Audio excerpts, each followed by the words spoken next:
Morning, guys. Dr. B here. So we are going to finish up chapter 3. We're going to cover the following topics: parts of plant cells, two types of microscopes, chemical actions, reactions, energy, and enzymes. This is just a quick comparison of prokaryotic and eukaryotic cells, at least animal cells. Notice how the ribosomes are a little more organized, like we talked about, compared to prokaryotic cells where they're kind of just floating around throughout the cell. The small dots on here, those are ribosomes as well. Make sure you're able to tell the difference between them. Not necessarily like identify like on a graph like this, but be able to tell me the differences and be able to explain the different functions and responsibilities like in the scavenger hunt / blocks activity you did while you were in class. So plant cells. It does contain some organelles that are found in animal cells, however, there are different ones as well. There is a cell wall in plant cells which helps provide structure and support.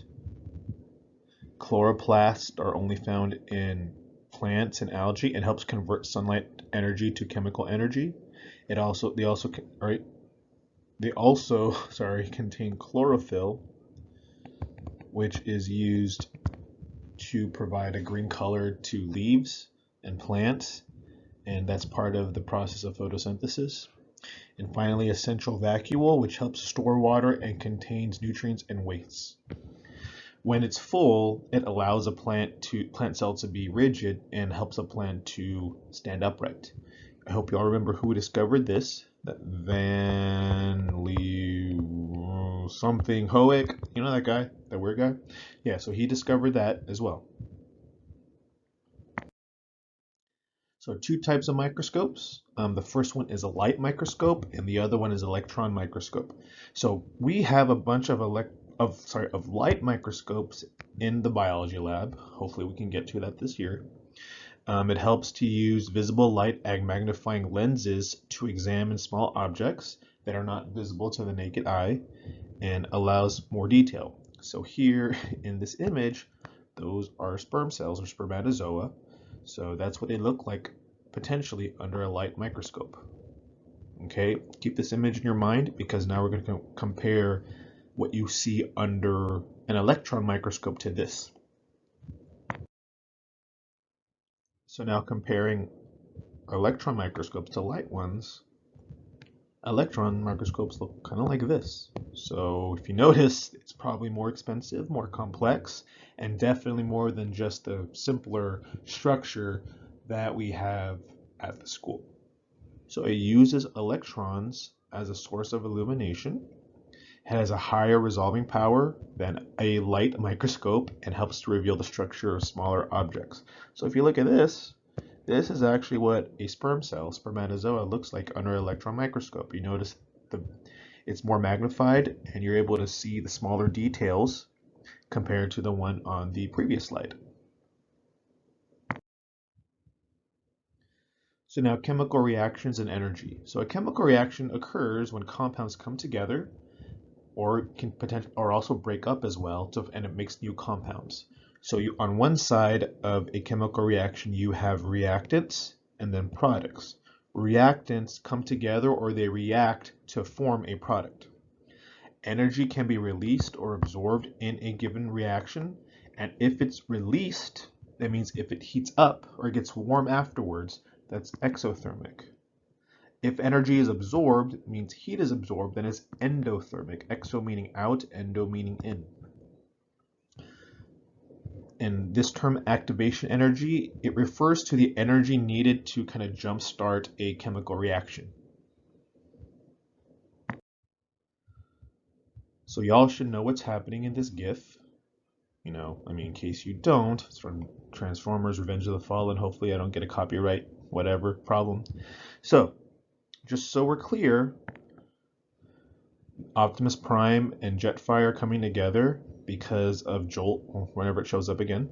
Jolt right there allows this to occur to get the parts of Jetfire to combine to Optimus Prime to make the the superpowered combined version that you see at the end of the movie fighting Megatron and the Fallen.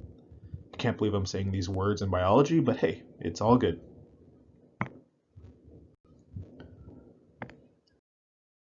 So wait, why did your teacher just show you this epic GIF? You know, come on, it's pretty awesome, not gonna lie.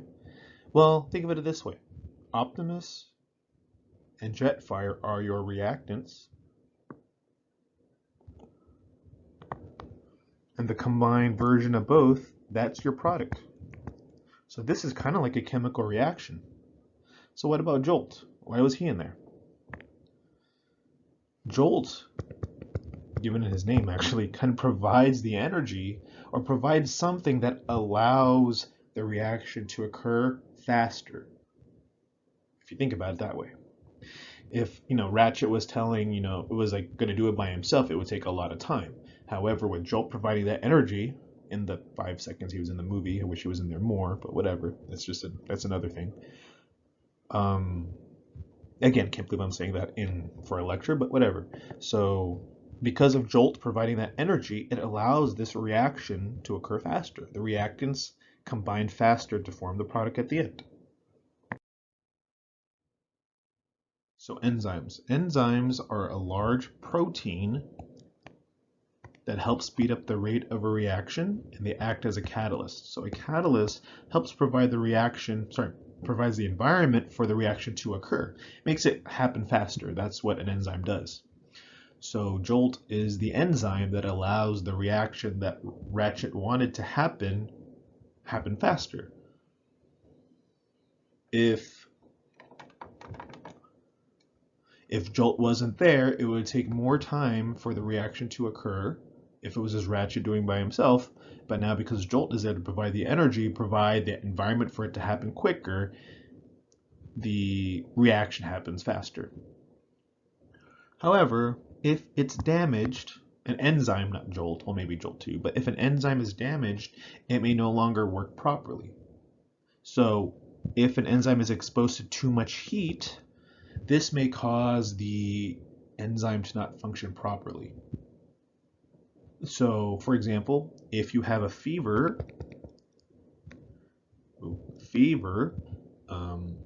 and it gets too high, meaning say 105 degrees Fahrenheit or maybe 104 degrees Fahrenheit, that means that it will not function properly, meaning it won't do its job anymore. And if that happens, then that can cause a lot of problems. That's why it's important to keep an eye on a fever in case you have one. It's important because it helps, kill the virus or bacteria that's causing problems. But if it gets too high, this is a potential side effect.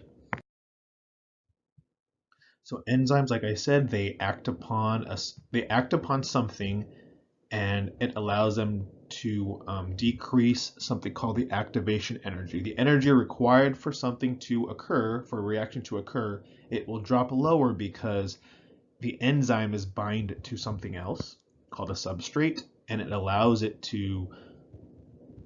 substrate to react faster. Last bit, enzymes. These are 4 different examples. Notice how they all end in ACE, ACE. So this suffix indicates that these things are enzymes. If you look at over here, there are a few oses. Oses, you should know, these are sugars. Or you can say carbohydrates, whatever you want to say. Carbohydrates, sugars, etc. So, enzymes help break these down. Amylase breaks down starch into glucose, so this is in your mouth, actually in your saliva. Lactase helps break down lactose into galactose and glucose. And lipase, so LIP-ACE, breaks down lipids into fatty acids and glycerol. Catalase breaks down hydrogen peroxide into oxygen and water. So we will talk about this in a demonstration we're going to do in class later this week. So that brings chapter 3 to a close. Hit that like and subscribe button, and I will see you all in class. Bye guys.